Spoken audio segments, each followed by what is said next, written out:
Hello, hello! Good day mga ka-cutie! Nagbabalik na naman ang inyong cute na cousin Nera kahit hindi cute. Charot.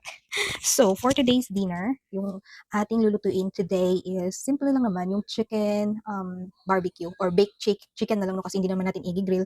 Lulutuin lang natin sa tawag niyan sa oven kasi nga wala kaming griller dito kasi bawal din mag-grill dyan sa likod ng bahay namin or dyan sa balcony kasi yun ang rules ng apartment. So, ito na yung chicken. Nahiwa ko na din, nahugasan ko na and nahiwa ko na and maglalagay lang tayo ng mga simpleng yung mga pampalasa, mga seasonings para ma-marinate. Kasi morning pa, today is 10:23 pa, so AM. Mamaya ko pa siya lulutuin around 3 or 4 pa. So, mababad pa siya ng ilang oras. No? So, goods na yun. Let's start marinating our chicken, okay? And by the way guys, gamit ko pala ang ating itong auto face tracker na selfie stick, yung maliit lang, okay? Then ang ating chicken.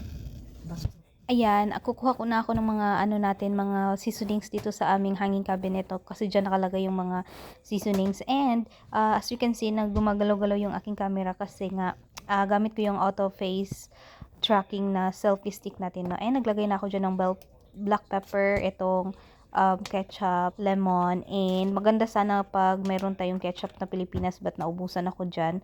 And ayan, naglagay na ako dyan ng mga onion powder, paprika, salt, and supposedly Sprite. Wala ako. Ano na lang ginamit ko, itong apple juice. And naglagay din ako dyan ng sugar, hindi ko lang nabidyuhan. And itong ating soy sauce. And MSG optional lang yan.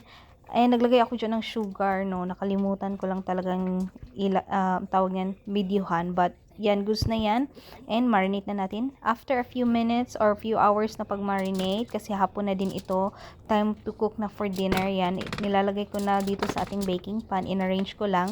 Hindi ko lang muna siya lalagyan ng yung barbecue sauce. Itong pinag-marinitan lang natin ang gagamitin ko muna. So, after 30 minutes na pagluto or pag-bake, that's the time na maglalagay ako ng or magpapahid ako ng barbecue sauce. Ito na nga siya. After 30 minutes, ayan na yung barbecue sauce na sinasabi ko kanina. Ipahid lang natin para maganda yung kulay and manuot din yan sa loob.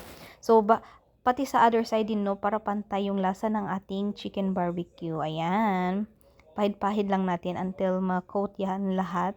And ibabalik ko yan siya for another 30 minutes sa ating oven para ganito na yung itsura niya. And syempre, sure na luto yan sa loob. Ayan, super yummy and nakakatakam guys. Let's eat!